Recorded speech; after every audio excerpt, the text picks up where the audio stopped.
ladies and gentlemen, you do want to stay seated for this one. If Czechia have done one thing right, in my humble opinion, it is to stand strong for Ukraine since day one and continuing to do so. So it's my distinct pleasure to invite onto the stage the Prime Minister of Czechia, Petr Fiala, to talk about standing strong for Ukraine. Mr. Fiala.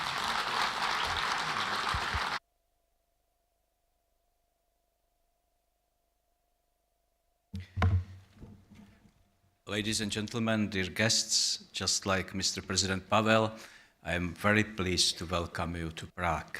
Hosting this forum for the second time is an honor to us. In the last 20 years, GlobeSec became a highly valued space for discussions about security, international system, and our shared future.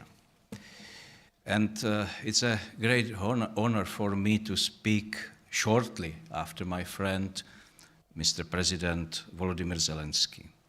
Every day, we must remember the brave struggle of the Ukrainian people against Russian aggression.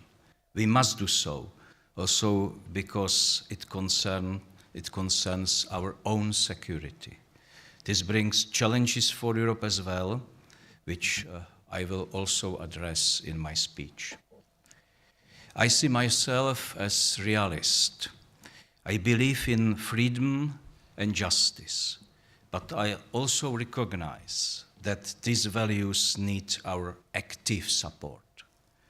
The international reality is harsh. It gives no second chances. Without emotion, it decides who is ready and who is not. The European reality is determined by geography.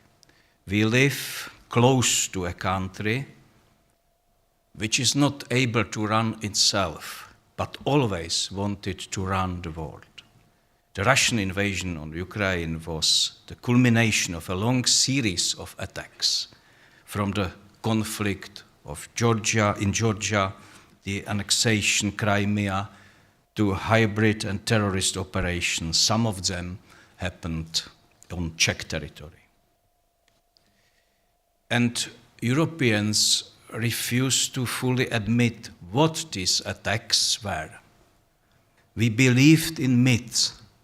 For instance, the myth of a fair partnership with Russia, and also the myth that we are not strong enough. I think we already have enough facts about the potential partnership with the current Russian regime. Now we need to deal with the second illusion about our weakness, because the community of European democracies is much stronger than Russia, economically up to 10 times. And we are also stronger in technology, demographics, and society. This truth must guide us. We must forget all myths and insecurities, once and for all. And it is the right time. We live the biggest transformation of the world order in 40 or maybe 80 years. By definition, it cannot be easy. This is not just about Russia, but also about the Middle East and the redesign of the Western security architecture. It is a hard awakening, but it is also an opportunity. Western democracies have an inherent capacity to manage change. They can adapt and innovate, but they need to set their priorities. Europeans have already come a long way from self-satisfaction to responsibility. And we must now complete this transformation in 3 main ways.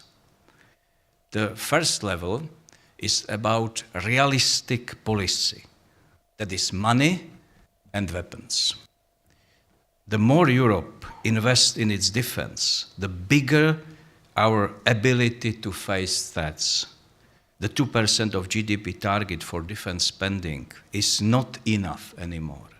And the extremely important NATO summit in The Hague will almost probably confirm that. And this is why the Czech Republic is already increasing its investment in defense. The Rearm Europe plan, the changing role of the European Investment Bank, and growing investment in security demonstrate our understanding of what is essential. Strong defense is not only a condition of survival, it is also an investment in prosperity, like advanced technologies, jobs, and European confidence. The second area is strategic resilience and independence. European countries already demonstrated that they are able to achieve things which seems impossible. In only months, we effectively removed our dependence on Russian gas and oil. This was possible thanks to mutual assistance, changes in infrastructure, and quick strategic decision-making. Now we need to approach other areas with the same urgency and efficiency. Our dependence on critical raw materials, chip and technologies is the same danger. If Europe wants to survive, it must invest in own production and research. It must achieve strategic autonomy. And we must also stop limiting our own development with excessive regulation. The third condition for our security is strong and determined society. What makes us different from the rest of the world is not weapons and technology. It is our open, cohesive, and educated society. We showed this when we welcomed millions of Ukrainian refugees with no hesitation. And they make us stronger every day. The Czech experience with Ukrainian refugees, the largest group in Europe per capita, clearly confirms this. We know what to do under pressure, and we must continue this way. We must continue to explain, persuade, and fight misinformation. The most important battles may happen right at home. Ladies and gentlemen, the security crisis is clearly a test for European politics. It showed us who is willing to defend our values and find solutions.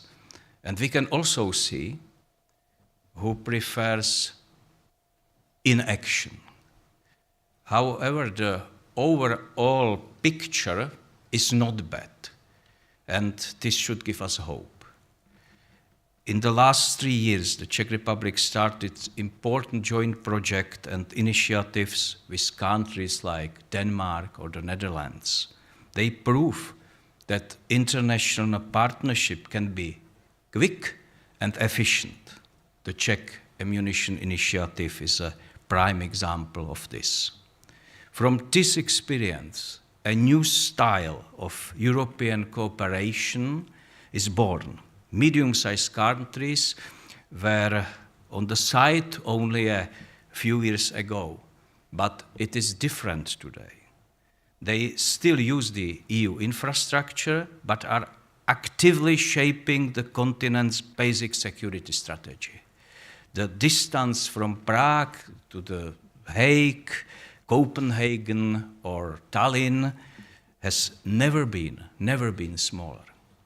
At the same time, strong initiatives are starting, led by Britain, France, and more recently, Germany. The Nordic and Baltic states are also converging. And there are many other similar developments. This is a change which we underestimated for long. Flexible cooperation of those who want to act without waiting for absolute unity.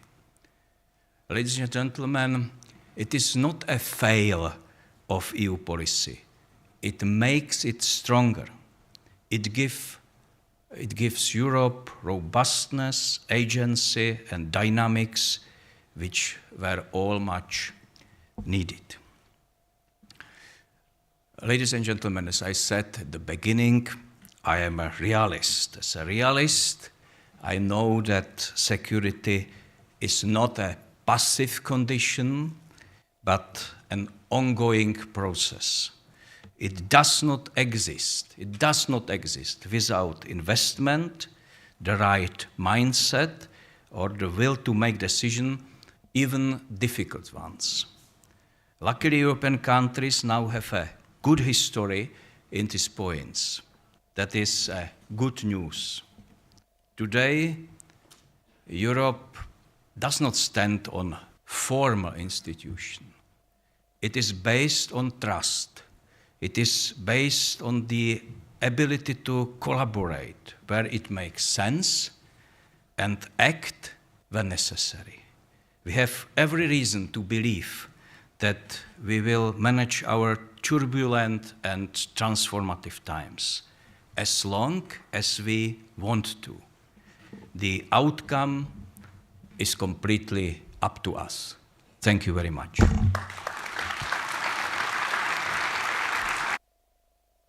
Mr. Prime Minister, thank you very much. Thank you. Thanks. So, ladies and gentlemen, it's time for a short coffee break of about 15 minutes. And then after that, back here again, because we have another Prime Minister, this time the Croat Prime Minister, Andrej Plenković, talking about commanding in chaos. Thank you very much. And see you soon.